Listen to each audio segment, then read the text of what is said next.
Bonjour à tous, il est 19h45. Bienvenue pour cette dictée d'objectifs CRPE. Est-ce que vous me voyez? Est-ce que vous m'entendez bien? Je regarde dans le chat si je vous vois. N'hésitez pas à me dire si vous me voyez et si vous m'entendez bien.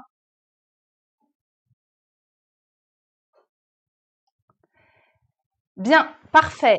Alors, nous sommes ensemble pendant une petite heure. Notre objectif, c'est de renforcer notre maîtrise de la langue en faisant donc une dictée. Et c'est l'occasion de découvrir des auteurs de la littérature francophone. Nous allons travailler sur un auteur qui s'appelle Rouault, qui est un auteur qui n'est pas très connu, mais qui a eu le Goncourt, en son temps. Nous allons donc travailler à partir d'un texte et je vous donnerai ensuite quelques petits exercices qui sont des exercices de type concours que vous pourrez faire vous à la maison et dont je proposerai une correction en ligne. Voilà, donc nous sommes partis pour 1 heure ensemble. Pensez bien, si vous nous suivez sur YouTube, à désactiver les sous-titres parce que quand je vais dicter, les sous-titres s'affichent parfois. Munissez-vous d'un papier, d'un crayon. Désactivez bien les sous-titres et munissez-vous d'un papier et d'un crayon. C'est parti. Alors, je vais d'abord vous présenter rapidement Objectif CRPE. C'est la prépa de référence au concours de recrutement de professeurs des écoles avec 77,5% de réussite en 2024, des majors d'académie, des recommandations de nos élèves, des replays, donc des cours en live et des replays 24 heures sur 24, des cours qui sont interactifs. Vos copies sont corrigées en vidéo, donc un correcteur vous parle et commande votre copie. Voilà, vous avez un oral blanc individuel en visio. Vous avez accès à tout cela, donc des vidéos de remise à niveau, 250 heures de cours en live, des concours blancs, des oraux blancs. Vous êtes organisé au sein de promotions, ce qui permet la mise en place d'une entraide, ce qui est très important lorsque l'on passe un concours. Et puis, vous êtes accompagné par des référentes par mail et téléphone. Voilà. Alors, vous pouvez rejoindre la prépa en cliquant sur www.objectif-crpe.fr et vous pouvez prendre rapidement rendez-vous gratuitement aussi, on vous rappellera. Voilà. Alors, je passe donc à la présentation de l'auteur sur lequel nous allons travailler ce soir, qui s'appelle Jean Rouault. Alors, je vois que là ici, le cadrage n'est pas bien fait. Alors, je vais vous présenter Jean Rouault à l'oral. C'est dommage parce que vous ne le voyez pas. Vous ne voyez pas son visage. Je pense que voilà, il y a un petit problème de cadrage. Je vais regarder et ensuite c'est bon. Donc Jean Rouault est un vendeur de journaux dans un kiosque parisien. Il est né en 52 dans une famille de petits commerçants. Il vit en Loire-Atlantique. Il a fait des études littéraires à Nantes. Et c'est un homme qui va choisir de vivre ce qu'il appelle une vie poétique, c'est-à-dire une vie dont la poésie est le guide fil. Il refuse donc une existence conformiste et il va s'adonner à l'écriture. Il va exercer différents métiers. Il va être pompiste, vendeur d'encyclopédies, journaliste. En 90 paraît Les Chants d'honneur, qui est son premier roman, et c'est ce roman qui va recevoir le prix Goncourt. L'événement va faire du bruit, d'autant plus qu'il est un vendeur anonyme dans un kiosque parisien. L'œuvre va être traduite en plusieurs langues et va remporter un succès populaire. Alors peut-être que certains d'entre vous l'ont lu. Moi, je ne l'avais jamais lu avant cette dictée et maintenant que je l'ai lu, eh bien, je trouve que voilà, c'est un ouvrage que je vous recommande. C'est une fresque familiale. Le premier ouvrage est intitulé Le Livre des Morts et est composé, la fresque familiale est intitulée Le Livre des Morts et Les Chants d'honneur est le premier ouvrage de cette fresque familiale. Dans ce cycle, l'auteur accorde une large part de son récit à ses proches disparus. Et le premier récit s'ouvre sur la mort du grand-père, prénommé Alphonse Burgot. Dans notre extrait, l'auteur évoque sa tante. Voilà. Donc, dans notre extrait, l'auteur évoque sa tante et nous allons travailler sur ce texte-là. Alors, je vous dis un petit peu la façon dont nous allons procéder. Nous allons suivre les étapes de la dictée telles qu'elles sont préconisées pour la dictée du brevet des collèges et qui peuvent être adaptées au cycle 2 et 3, d'ailleurs, hein, quand vous serez en poste, professeur. Tout d'abord, je vais lire le texte.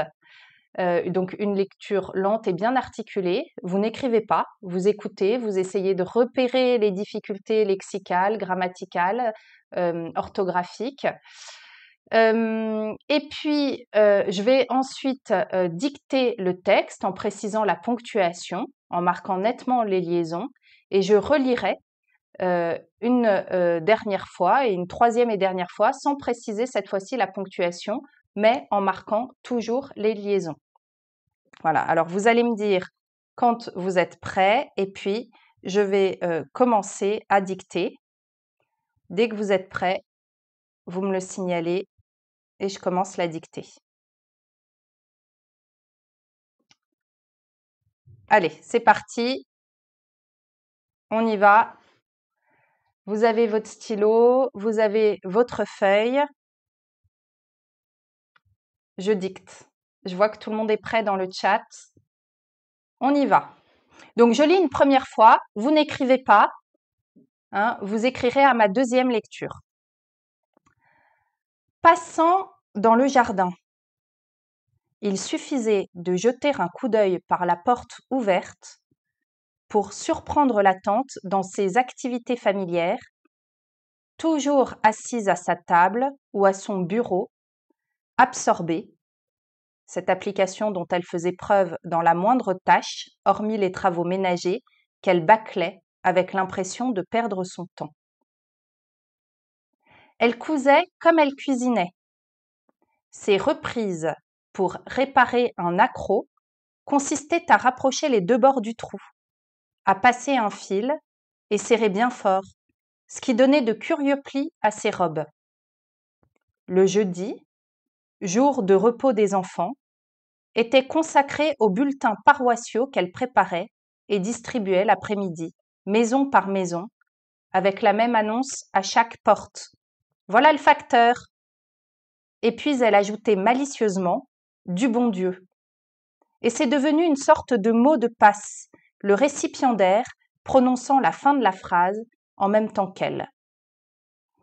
Voilà pour ce texte. Donc vous l'avez compris, l'auteur évoque sa tante, ses travaux de couture qu'elle s'applique à faire, et puis le fait qu'elle dépose donc le jeudi, qui était à l'époque le jour de repos des enfants, ce n'était pas le mercredi. C'était le jeudi, elle dépose des bulletins paroissiaux, c'est-à-dire les bulletins d'une paroisse, donc de l'église qu'elle fréquente.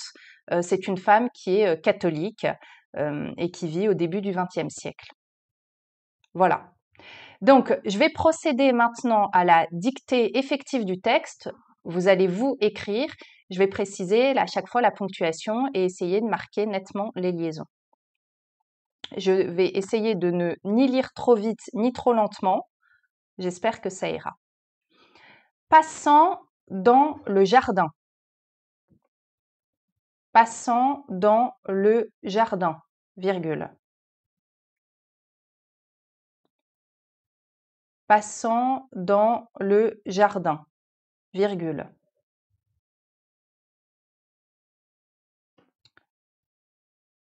Passant dans le jardin, virgule. Il suffisait. Il suffisait. Passant dans le jardin, virgule. Il suffisait de jeter un coup d'œil par la porte ouverte. Passant dans le jardin, virgule. Il suffisait de jeter un coup d'œil. Il suffisait de jeter un coup d'œil par la porte ouverte pour surprendre la tante, pour surprendre la tante pour surprendre la tante dans ses activités familières, virgule, pour surprendre la tante dans ses activités familières, virgule,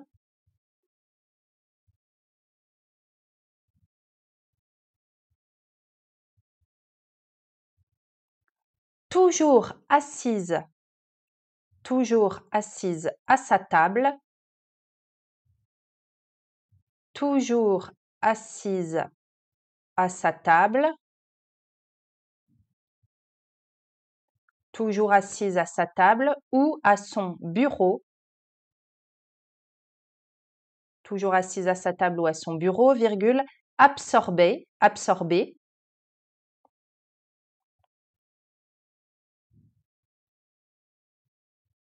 donc toujours assise à sa table ou à son bureau, virgule, absorbée. Et là, l'auteur met un tiret en guise de parenthèse, donc tiret. Cette application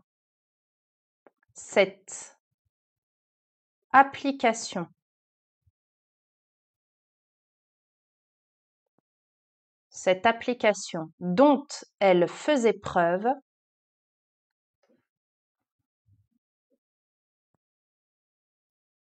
cette application dont elle faisait preuve dans la moindre tâche, virgule, cette application dont elle faisait preuve dans la moindre tâche, virgule, cette application dont elle faisait preuve dans la moindre tâche, virgule, hormis les travaux ménagers, hormis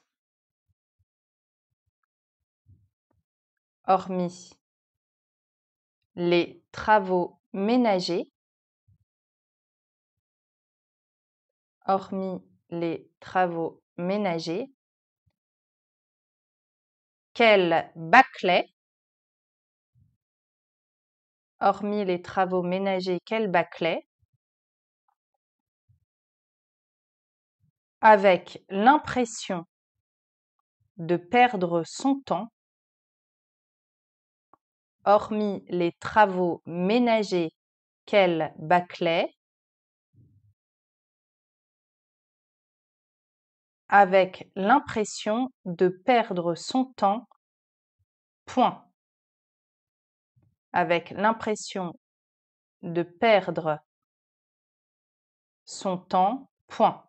Je vais relire cette très longue première phrase. Passant dans le jardin, virgule.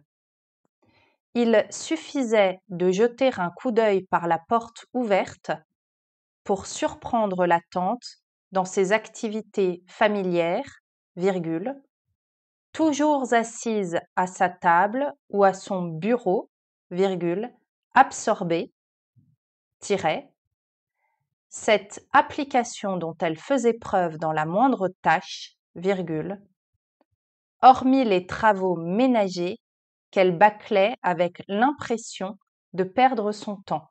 Point. Je continue avec une phrase beaucoup plus courte. Elle cousait comme elle cuisinait. Elle cousait comme elle cuisinait.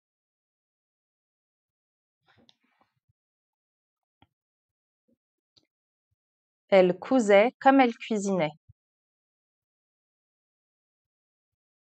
Point. Elle cousait comme elle cuisinait. Point. Ces reprises pour réparer un accroc,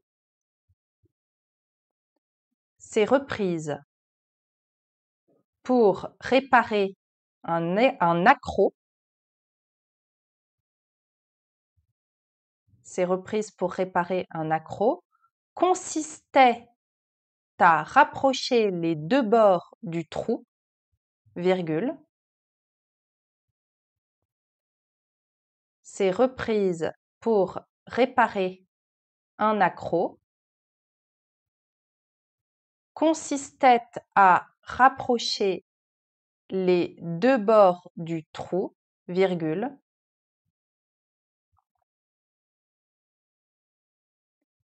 À passer un fil,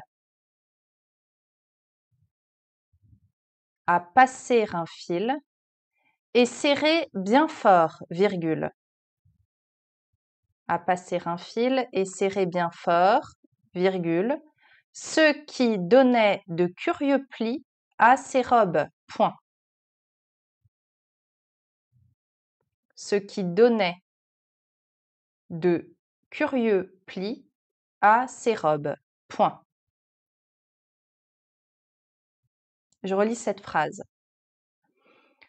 Ces reprises pour réparer un accroc consistaient à rapprocher les deux bords du trou, virgule, à passer un fil et serrer bien fort, virgule, ce qui donnait de curieux plis à ses robes. Point. Je passe à la phrase suivante. Le jeudi, virgule.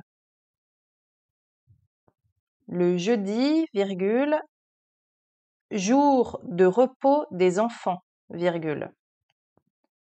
Le jeudi, virgule, jour de repos des enfants, virgule, était consacré aux bulletins paroissiaux, était consacré aux bulletins paroissiaux qu'elle préparait et distribuait l'après-midi. Qu'elle préparait et distribuait l'après-midi, virgule, maison par maison, virgule, avec la même annonce à chaque porte, deux points, ouvrez les guillemets, avec la même annonce à chaque porte, deux points, ouvrez les guillemets, avec la même annonce à chaque porte, deux points, ouvrez les guillemets. Voilà le facteur, fermez les guillemets.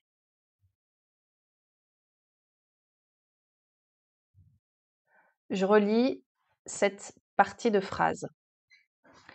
Le jeudi, virgule, jour de repos des enfants, virgule, était consacré aux bulletins paroissiaux qu'elle préparait et distribuait l'après-midi, virgule, maison par maison, virgule, avec la même annonce à chaque porte, deux points, ouvrez les guillemets. Voilà le facteur, fermez les guillemets. De nouveau un tiret. Et puis, elle ajoutait malicieusement, deux points. Et puis, elle ajoutait malicieusement, deux points. Et puis, elle ajoutait malicieusement, deux points, ouvrez les guillemets, du bon Dieu, fermez les guillemets. Et puis, elle ajoutait malicieusement, deux points, ouvrez les guillemets, du bon Dieu, fermez les guillemets, virgule. Et c'est devenu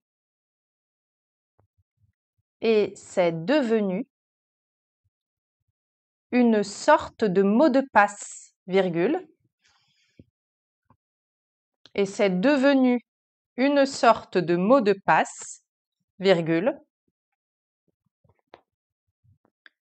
Et c'est devenu une sorte de mot de passe, virgule. Le récipiendaire le récipiendaire,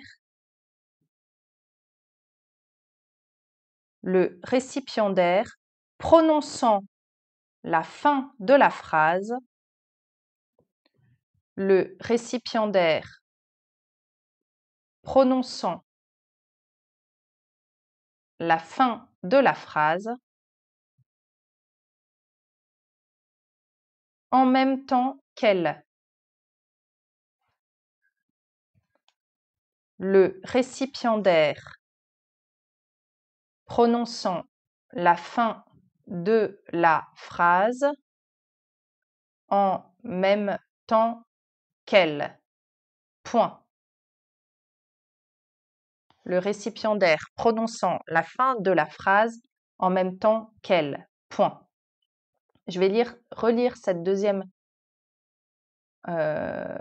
ces autres propositions là, ces dernières propositions de la phrase. Et puis, elle ajoutait malicieusement, ouvrez les guillemets, du bon Dieu, fermez les guillemets, virgule. Et c'est devenu une sorte de mot de passe, virgule, le récipiendaire prononçant la fin de la phrase en même temps qu'elle. Point final. Alors, je vais relire une fois tout le texte. Je vous laisse 2 minutes pour vous relire à la maison, donc repérer toutes les difficultés lexicales, grammaticales, vérifier les accords, vérifier l'orthographe des mots. Et ensuite, nous procédons à la correction ensemble. Allez, je relis une fois, mais sans la ponctuation cette fois-ci. Passant dans le jardin, il suffisait de jeter un coup d'œil par la porte ouverte pour surprendre la tante dans ses activités familières, toujours assise à sa table ou à son bureau, absorbée. Cette application dont elle faisait preuve dans la moindre tâche, hormis les travaux ménagers qu'elle bâclait, avec l'impression de perdre son temps. Elle cousait comme elle cuisinait. Ses reprises pour réparer un accroc consistaient à rapprocher les 2 bords du trou, à passer un fil et serrer bien fort, ce qui donnait de curieux plis à ses robes. Le jeudi, jour de repos des enfants, était consacré aux bulletins paroissiaux qu'elle préparait et distribuait l'après-midi, maison par maison, avec la même annonce à chaque porte. Voilà le facteur. Et puis elle ajoutait malicieusement du bon Dieu. Et c'est devenu une sorte de mot de passe, le récipiendaire prononçant la fin de la phrase en même temps qu'elle. Allez, je vous laisse 2 minutes pour vous relire et puis nous passons ensemble à la correction.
Allez, c'est parti, nous y allons. Donc, je commence, on va faire passage par passage. Donc, passant dans le jardin, il suffisait de jeter un coup d'œil par la porte ouverte pour surprendre la tante dans ses activités familières, toujours assise à sa table ou à son bureau, absorbée. Voilà, donc il fallait faire attention à la terminaison de l'imparfait, hein, suffisait. Ne pas confondre l'infinitif ER et le participe et des verbes du premier groupe, d'accord? Et notamment le participe ici absorbé. Voilà pour l'orthographe grammaticale. Attention à l'accord des adjectifs et des participes passés employés comme adjectifs, donc ouverte, absorbée, assise. Ça, ce n'était pas très difficile. Attention aux homophones grammaticaux, ne confondez pas la préposition à sa table, à son bureau, et l'auxiliaire à. Ne confondez pas la conjonction de coordination ou et le pronom relatif ou. Attention au déterminant possessif C, ne le confondez pas avec le déterminant démonstratif C. Tout cela sont des homophones grammaticaux, c'est-à-dire qu'on entend la même chose, mais ce ne sont pas les mêmes mots. En ce qui concerne l'orthographe lexicale, je vous rappelle que les noms communs féminins en T ou entier ne prennent pas de E dans la plupart des cas, sauf une série de noms que vous connaissez très souvent parce que vous les apprenez au primaire, la dictée, la jetée, la montée, la pâtée, la portée, les noms qui expriment un contenu, la brouetée, la siété, la pelletée, voilà. Donc activité et S, même si c'est un nom féminin, tout comme liberté, égalité, fraternité, amitié, voilà. Nous passons maintenant au deuxième passage de la dictée. Donc cette application dont elle faisait preuve dans la moindre tâche, hormis les travaux ménagers, qu'elle bâclait avec l'impression de perdre son temps, elle cousait comme elle cuisinait. Attention encore aux accords de l'imparfait qui se faisait ici avec le pronom personnel elle, hein, désignant l'attente, donc pas de difficulté majeure. Attention à l'accord de l'adjectif ménager qui a peut-être pu être à l'origine de quelques erreurs orthographiques, hein, ménager ER et au féminin ménagère. D'accord? Quand vous avez un doute, essayez de mettre l'adjectif au féminin pour retrouver la terminaison du masculin. Voilà pour l'orthographe grammaticale. Voilà, donc attention en ce qui concerne l'orthographe lexicale à application qui a deux P, qui porte deux P. Ne confondez pas les homophones tâche et tâche, hein. La tâche, c'est-à-dire le travail, le labeur, porte un accent circonflexe. La tâche que l'on se fait au moyen de quelque chose qui va tacher un vêtement, par exemple, j'en sais rien, une tache d'encre, il n'y a pas d'accent circonflexe.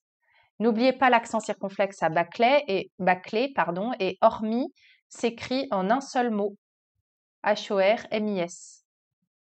Hein, très souvent, dans les copies de concours, je le lis en deux mots. Attention, donc retenez bien hormis.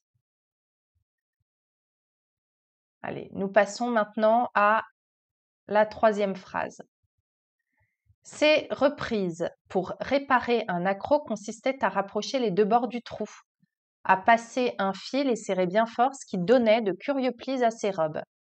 Donc attention là aux terminaisons de l'imparfait, notamment consistait qui va s'accorder avec reprise, donc AIENT, donnait qui va s'accorder avec le pronom démonstratif se, d'accord, CE. Ne confondez pas de nouveau l'infinitif et les participes passés des verbes du premier groupe. Hein, donc pour réparer, à rapprocher, très souvent quand on a une préposition et un verbe du premier groupe qui se termine par et, il s'agit d'un infinitif. Préposition plus verbe à l'infinitif. À, passer, serrer. Attention à l'accord de l'adjectif avec le nom. Hein. Voilà. De bord du trou, curieux pli, assez, robe. Attention de nouveau aux homophones grammaticaux. Ne confondez pas le pronom démonstratif et le pronom personnel réfléchi se. Veillez à ne pas confondre les prépositions à ou la préposition à avec l'auxiliaire avoir. Attention au déterminant possessif C que vous ne devez pas confondre avec le déterminant démonstratif C. Donc là, ces reprises, bah oui, ce sont les reprises de l'attente. Voilà. Ces reprises et ces robes Voilà, ce sont pareil les robes qui appartiennent à la tante. Alors, on aurait pu avoir un petit doute pour le premier C et mettre un déterminant démonstratif parce que dans le fond, on pouvait penser qu'il s'agit d'une reprise ici pronominale, c'est-à-dire qu'on reprend les reprises qui ont été évoquées avant. Donc, ces reprises-là. Bon, ce n'est pas une erreur majeure, mais lui choisit, l'auteur choisit le déterminant possessif. En ce qui concerne l'orthographe lexicale, attention à accro, deux C et un C à la fin, hein, qui vient du verbe accrocher. Rapprocher, il y a deux P et serrer deux R. Veillez aux consonnes que l'on double. Le jeudi, jour de repos des enfants, était consacré aux bulletins paroissiaux qu'elle préparait et distribuait l'après-midi maison par maison avec la même annonce à chaque porte. Voilà le facteur. Alors attention au plus que parfait, à l'accord de l'imparfait, à l'accord des adjectifs avec les noms communs. Chaque est toujours suivi du singulier. Voilà, veillez à cela. Chaque est toujours suivi du singulier. Deux termes qui pouvaient éventuellement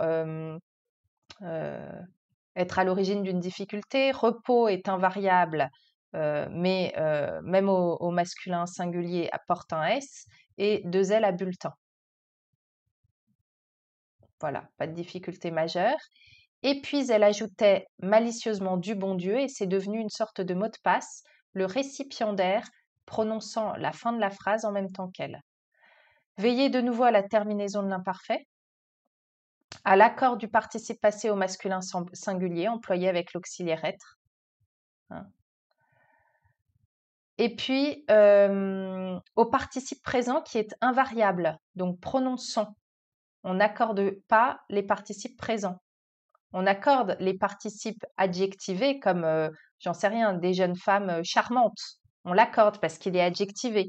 Mais quand il est dans son emploi participial, donc lorsqu'il est encore verbal, il est invariable. Alors, des mots qui pouvaient être compliqués, malicieusement. Le récipiendaire, c'est un nom commun qui vient du verbe recevoir. Le récipiendaire, c'est celui qui reçoit le courrier. Et il ne fallait pas oublier la cédille à prononçant. Voilà pour cette dictée. Est-ce que vous avez des questions à me poser dans le chat avant que nous passions aux petits exercices de type concours?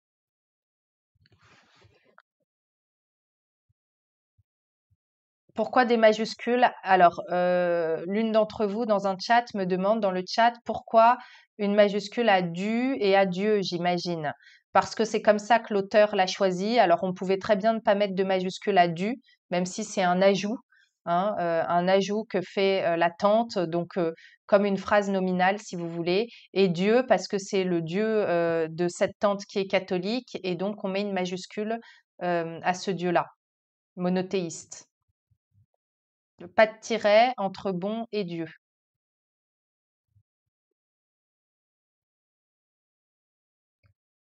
Bien. Alors, nous allons passer maintenant aux exercices de type concours, des exercices que vous pourriez avoir le jour du concours et qui sont destinés à vous entraîner un petit peu davantage. C'est parti. Donc, premier exercice, remplacez le groupe nominal l'attente par l'étante. Faites toutes les transformations nécessaires. Alors, ces exercices de transformation sont très fréquents, hein, lors du concours, et allez, on va dire dans 80% des cas, on a pour l'une des épreuves, l'un des exercices trouvés dans les groupements, il y a une transformation qui est demandée.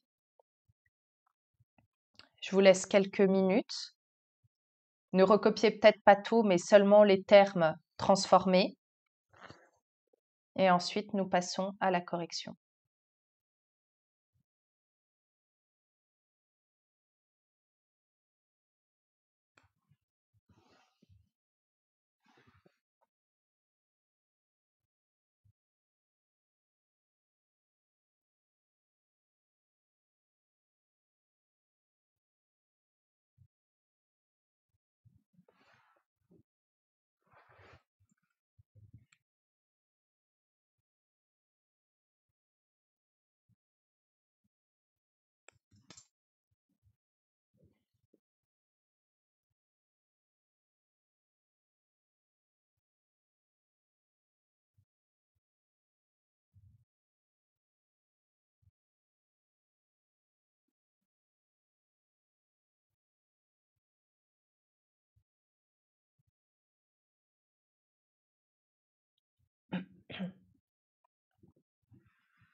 Est-ce que vous êtes prêts pour la correction?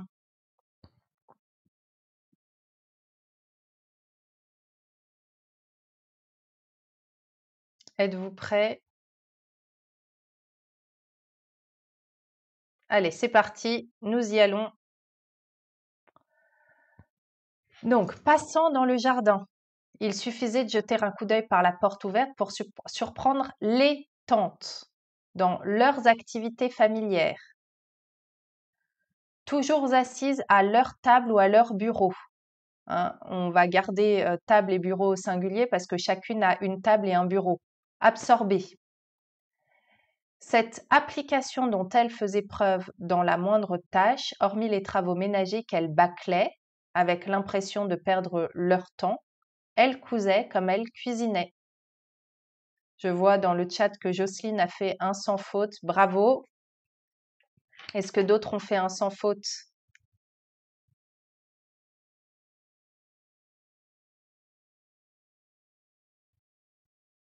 Bien, allez, bravo à Jocelyne. Nous passons à l'exercice suivant, qui est un exercice de grammaire, mais toujours de réécriture. Je vous demande de réécrire cette phrase en mettant les verbes conjugués au plus que parfait. C'est parti.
Allez, on y va. Donc là, il y avait un petit piège. Euh, Même deux pièges. C'est parti. Le jeudi, jour de repos des enfants, avait été consacré. Alors attention, là c'est du plus que parfait passif, hein, parce que était consacré est de l'imparfait passif. Voilà, donc on met de l'imparfait, du plus que parfait, pardon, passif, avait été consacré. Et aux bulletins paroissiaux qu'elle avait préparés et avait distribués l'après-midi, attention, il y a un accord complexe ici du participe.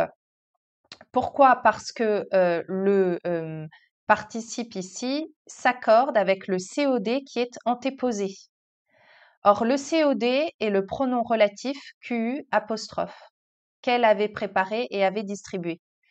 Donc, le COD, c'est le pronom relatif QU apostrophe qui lui-même fait référence aux bulletins paroissiaux, hein, puisque la capacité d'un pronom, c'est de remplacer un nom ou un groupe nominal. Or, le pronom ou le groupe nominal, le nom ou le groupe nominal que remplace le pronom relatif, ici, c'est bulletin paroissiaux, qui est masculin pluriel. Voilà, donc on n'oublie pas d'accorder le participe passé au masculin pluriel, avait préparé et avait distribué l'après-midi maison par maison. Est-ce que certains n'ont fait aucune erreur sur ce petit exercice-là? Je regarde.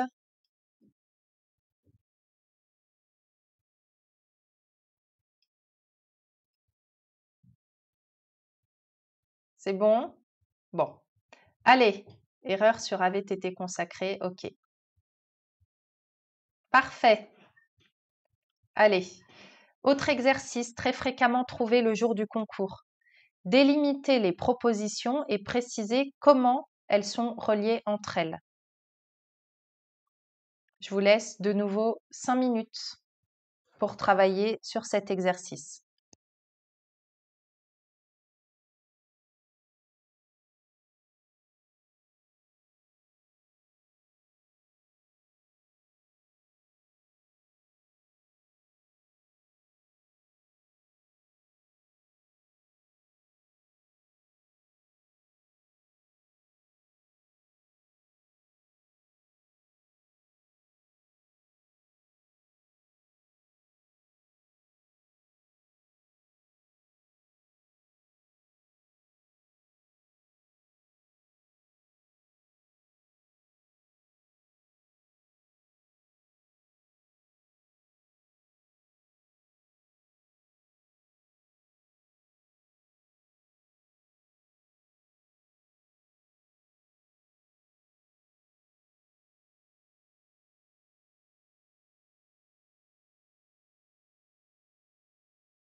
Allez, nous allons corriger. Alors, je vois que Juliette me pose plusieurs fois la question de savoir si on met avait été consacré, est-ce que cela change le sens de la phrase? Non, cela ne change pas le sens de la phrase parce qu'on avait de l'imparfait passif, qu'on met tout au plus que parfait et donc ce qui était à l'imparfait est maintenant au plus que parfait et ce qui était à l'imparfait passif est au plus que parfait passif. C'est de la concordance des temps. Ça ne change absolument pas le sens. Hein, voilà, même si on peut en avoir l'impression, le sens reste tout à fait le même. Alors, je passe maintenant à la délimitation des propositions et au fait de préciser comment elles sont reliées entre elles. Donc, on a trois verbes conjugués. Quand on a trois verbes conjugués, on a trois propositions. Trois verbes conjugués, donc trois propositions. Le jeudi, jour de repos des enfants, était consacré aux bulletins paroissiaux. C'est une proposition indépendante. Proposition indépendante ici. Qu'elle préparait est une proposition subordonnée relative qui a pour antécédent bulletins paroissiaux. Et distribuait l'après-midi maison par maison, c'est une proposition coordonnée au moyen de la conjonction de coordination et voilà. Voilà, proposition indépendante. Vous auriez pu mettre principale aussi. Hein. Ça n'a pas de indépendante ou principale. En fait, elle est principale par rapport à la subordonnée. Donc oui, à partir du moment où il y a une subordonnée, il y a une principale. Mais on acceptera les deux le jour du concours. On acceptera que vous mettiez proposition indépendante et proposition principale. Elle est les deux en même temps.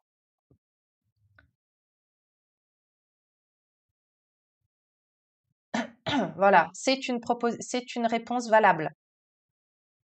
Vous pouviez mettre principale. Vous auriez les points. Et si vous mettez proposition indépendante, vous avez également les points.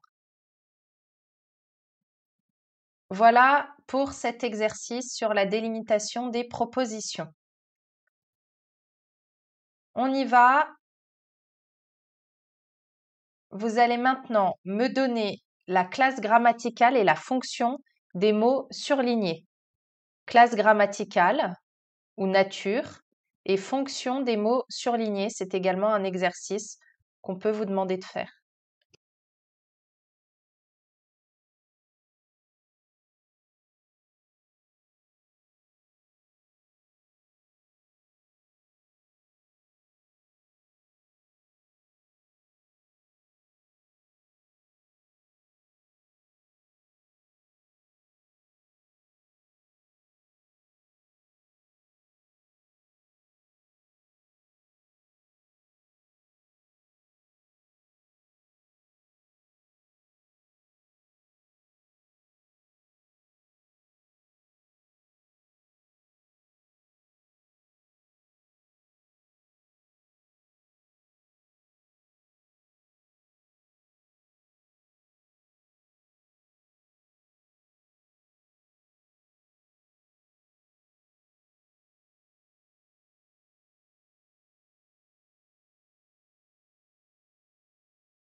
Allez, c'est parti. Donc, on va corriger ensemble ce travail d'analyse logique. Hein, je vous demandais de donner la classe grammaticale ou la nature et la fonction des mots surlignés. On y va. Donc, un accro. On pouvait mettre groupe nominal. Si vous avez mis nom commun, c'est accepté aussi. Hein. Donc ça, c'est sa classe grammaticale, sa nature. C'est un groupe nominal. Pourquoi? Parce qu'il y a un déterminant plus un nom commun.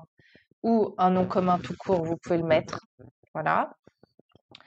Et c'est le COD du verbe réparer.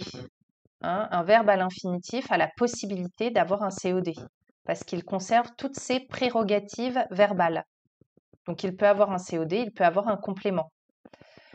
Du trou, c'est un groupe nominal prépositionnel. Hein. Du est ici un déterminant contracté, c'est de plus de le trou. Comme on ne peut pas dire de le trou, on contracte l'ensemble, on dit du. Mais donc il y a bien la préposition de. C'est donc un groupe nominal qui est introduit par une préposition. Et il est complément du nom bord, puisqu'il vient compléter ce nom commun. Un bord, voilà, qui est un nom commun. Et quand on a un nom qui complète un autre nom, sa fonction, c'est d'être un complément du nom. Acérobe. De nouveau, c'est un groupe nominal introduit par la préposition à. Donc, on va l'appeler groupe nominal prépositionnel. Et il est ici COI du verbe donner. Hein, très souvent, le verbe donner a une double complémentation. Il est suivi d'un COD et d'un COI. Je donne quelque chose à quelqu'un. Voilà. Et puis, il y a le pronom relatif. D'ailleurs, j'aurais dû préciser que c'est un pronom relatif élidé. Élidé. Pourquoi? Parce que pour éviter le hiatus, c'est-à-dire le fait que deux voyelles s'entrechoquent, eh bien, on élide. On ne peut pas dire que elle préparait. Tout comme on ne peut pas dire qui, il, voilà, ou que il, ou que on. Il faut à chaque fois élider le pronom relatif. C'est une erreur grammaticale, enfin, plutôt d'ailleurs qui est davantage orthographique maintenant, à ne pas commettre. Donc non pas que elle, mais qu'elle. Il est donc élidé et nous l'avons vu tout à l'heure, c'est le COD du verbe préparer. D'accord? Elle préparait des bulletins paroissiaux. Et il est d'ailleurs aussi COD du verbe distribuer, si on veut être très précis, parce qu'il est en facteur commun. Voilà. Donc, COD des verbes préparer et distribuer. COD des verbes préparer et distribuer. Voilà pour ce dernier exercice. Hein. Acérope peut-il être considéré comme un COS? Alors, on ne parle plus de COS là maintenant. Le terme de COS a disparu de la grammaire que vous devez connaître, que vous avez sur Eduscol, et qui est celle sur laquelle portent les exercices du concours. Voilà, donc là, c'est un COI, un COD et un COI. Finalement, c'est plus simple.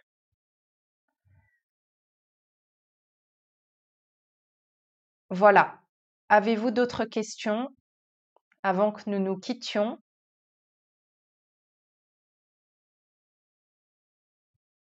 Bien. Alors, je vous remercie beaucoup pour cette soirée en votre compagnie. J'espère que ça peut vous aider, que ça vous aidera. Hein, la dictée permet de revoir quelques petits points d'orthographe, grammatical, d'accord. Et puis, vous avez à travers ces petits exercices une idée des exercices que vous aurez le jour du concours. Voilà. Je vous souhaite beaucoup de courage pour vos entraînements, pour ceux qui vont voilà, concourir à la fin de l'année et je suis certaine que vous allez réussir. Au revoir à tous.